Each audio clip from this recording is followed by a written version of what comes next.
Hello my dear students. Today I am going to discuss a new topic, encryption and decryption. Though these are not new topics for you. You know the meaning. But let me tell you what is the magic of maths in these words. So encryption and decryption we will do with the help of prime numbers. See what is encryption? Encryption is defined as a technique which transfers a plain text into a cipher text. एक मैं layman language में आपको समझाऊं.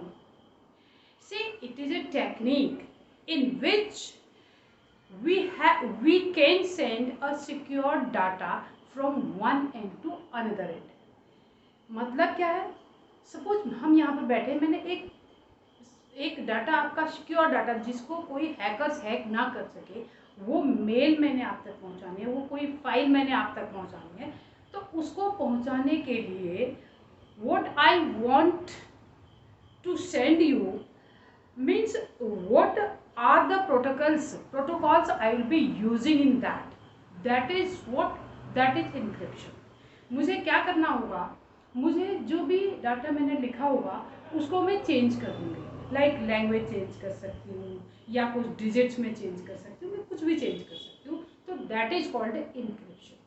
अब मैंने encrypt तो कर दिया. आपको क्या करना पड़ेगा? जिसके पास फाइल पहुँचनी है, सपोज आपके पास फाइल पहुँच गई, मेरा ईमेल पहुँच गया, तो आपको कैसे समझ में आएगा वो कि मैंने क्या लिखा है? तो मीन्स आपको क्या करना पड़ेगा? उसको डिक्रिप्ट करना पड़ेगा. जो की मैं यूज करूंगी तो वही की आप भी यूज करेंगे उसको डिक्रिप्ट करने के लिए. इसको बोलते हैं सिमेट्रिक एनक्रिप्शन. सी लुक है मैंने एक लिखा है इसमें प्लेन टेक्स्ट. प्लेन टेक्स्ट का मतलब जो मैसेज जो मैं आपको सेंड कर रही हूँ. सपोज मैंने लिखा आई एम गोइंग, देन अब ये आई एम गोइंग मैं एज इट इज तो सेंड नहीं करूंगी, कुछ न कुछ प्रोटोकॉल्स मैं यूज करूंगी. देन एनक्रिप्शन की, उसको एनक्रिप्ट क्या कर दिया मैंने? +3 with constraint to 26 English alphabets. मतलब मैं इसमें प्लस हर लेटर में +3 आगे के 3 लेटर्स लिखने वाली हूँ. वो मैं उसको साइफर टेक्स्ट में कन्वर्ट हो जाएगा. देखो मैंने बोला उस टेक्निक में मैंने क्या किया, इसको +3 आई की जगह में क्या लिखूंगी? एल. ए के प्लेस पे क्या लिखना है? डी, क्योंकि मैंने बी और सी छोड़ देना है, मैंने थर्ड लिखना है. देन एन के प्लेस पे P, L D P J R L G J. ये लैंग्वेज बना के मैंने भेज दिया. ये मेरा एनक्रिप्ट हो गया. एनक्रिप्ट होने के बाद ये साइफर टेक्स्ट जो लाइक इस मीडिया में चलेगा, जो मीडिया में चलेगा वो ये वाला सेंटेंस चलेगा, ये सेंटेंस नहीं चलेगा. अब ये सेंटेंस जैसे ही आपके पास पहुंचेगा वैसे इसको क्या होना पड़ेगा? डिक्रिप्ट होना पड़ेगा. नहीं तो आप इससे क्या समझोगे? कुछ भी समझ में नहीं आएगा. सो इसको डिक्रिप्ट करने के लिए मैं फिर से लिख दूंगी कि -3 with the constraint to 26 alphabets. मतलब जो भी आपके पास आए, जो मैसेज आए, उस मैसेज में आप 3 कम कर लेना, 3 पहले के लेटर पढ़ लेना 26 इंग्लिश अल्फाबेट्स में से.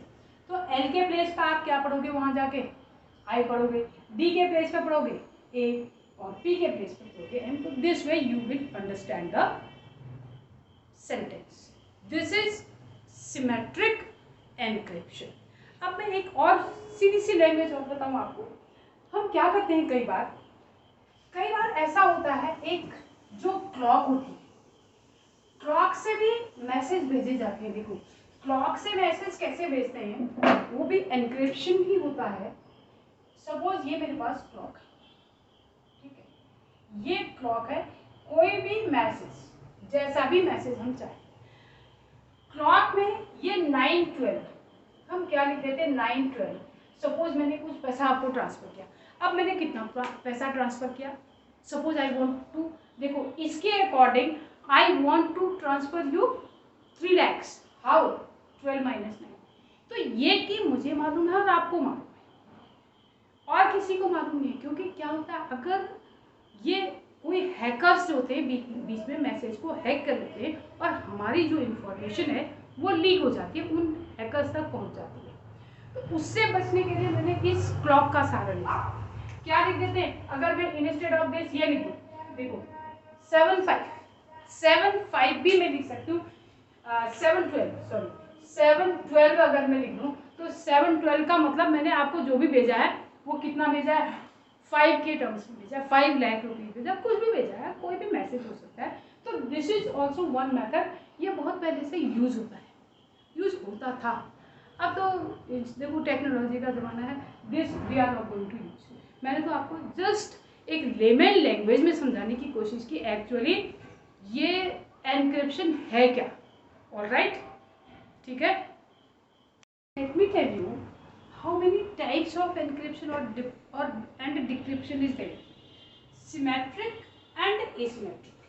सिमेट्रिक एनक्रिप्शन, इसमें क्या होता है, ये प्लेन टेक्स्ट है, ये सीक्रेट की है, फिर वो क्या हो गया, वो एनक्रिप्ट हो गया, का मतलब है साइफर टेक्स्ट में कन्वर्ट हो गया, और अब सेम की यूज करी। जैसे मैंने अभी एग्जांपल बताया कि इसका आई एम गोइंग का, वो क्या था आपका, वो सिमेट्रिक एनक्रिप्शन था।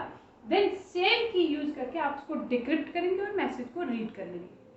सेकेंड होता है एसिमेट्रिक। एसिमेट्रिक प्लेन टेक्स्ट है, देन पब्लिक की यूज करेंगे। पब्लिक की का मतलब है उसको सभी लोग देख सकते हैं। देन वो क्या हो जाएगा, उस पब्लिक की से वो एनक्रिप्ट होके साइफर टेक्स्ट में कन्वर्ट हो जाएगा, और फिर जब उसको डिक्रिप्ट करना होगा तो हमें एक प्राइवेट की यूज करनी होगी, जिसको कि सिर्फ आप पढ़ सकते हैं। जैसे कि इसमें होता है एटीएम में, ई बैंकिंग में, उन जगहों पर ये प्राइवेट की यूज होती है और वो डिक्रिप्ट होके मैसेज आपके पास आ जाता है, उसको कोई नहीं पढ़ सकता। This is more safer. ये सेफ नहीं है, ये एसिमेट्रिक एनक्रिप्शन सेफ है।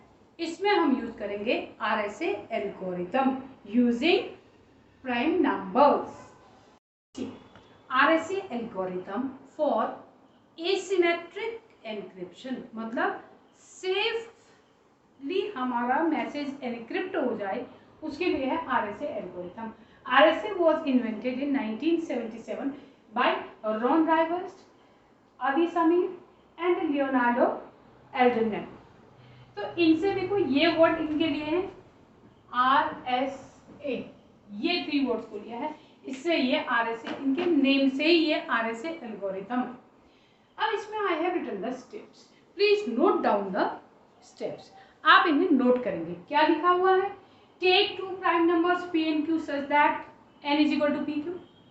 n is equal to PQ आप फाइंड आउट करेंगे। आप बड़े से बड़ा प्राइम नंबर ले लोगे तो क्या होगा, उससे दूसरा को पता नहीं चल पाएगा। छोटा नंबर लेंगे तो लोग कैलकुलेट कर लेते हैं, इसलिए बड़े से बड़ा नंबर लेते हैं। इसमें calculate phi n Euler's phi function आपको आता है, अभी मैंने बताया था, इससे प्रीवियस वीडियो में आप जा सकते हैं।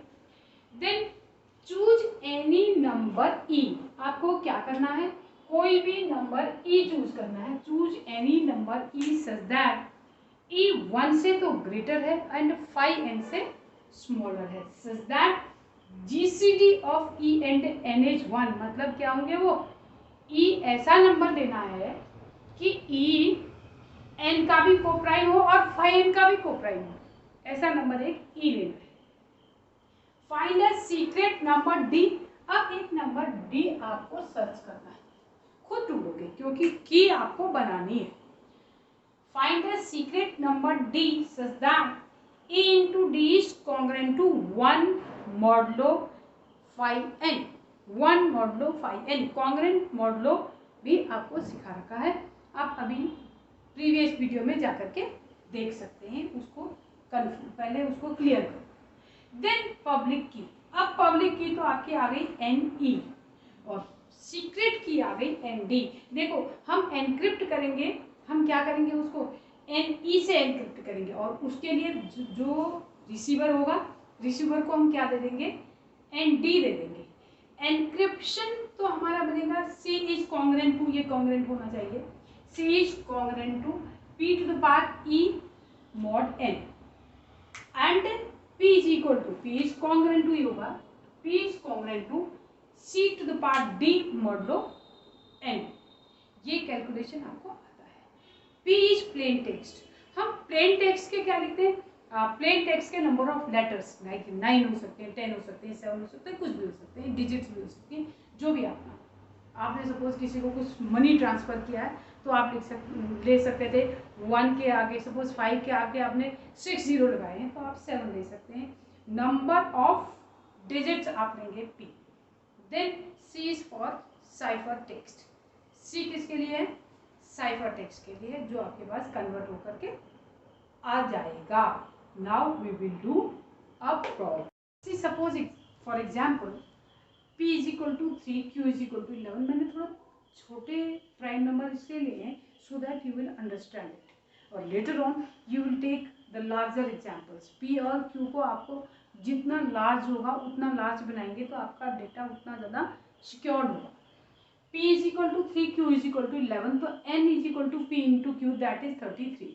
Now find out, second step में मैंने किया 5n is 5 of 33, that is 5 of 3 into 5 of 11, क्योंकि दो के दो प्राइम नंबर हैं तो 3 का होगा 3 माइनस 1 इंटू 11 का होगा 11 माइनस 1, दैट इज 20।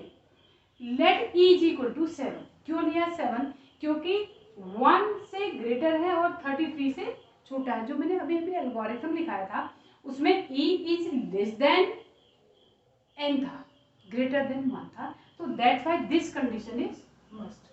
ये कंडीशन इंपॉर्टेंट है। देखो जिसे भी आप मैसेज भेजोगे ना, कोडिंग तो उसी की आपको ही करनी पड़ेगी, तो आप अपने अकॉर्डिंग ही डाटा लेंगे जो भी आपको कन्वीनियंट होता है।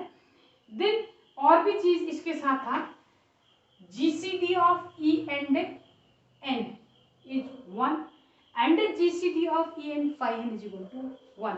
इतनी ज़्यादा सीक्रेसी इसमें है, देखो कोई भी इसको डिकोड नहीं कर सकता क्योंकि आपने इतनी सारी कंडीशंस इसमें लगा दी हैं।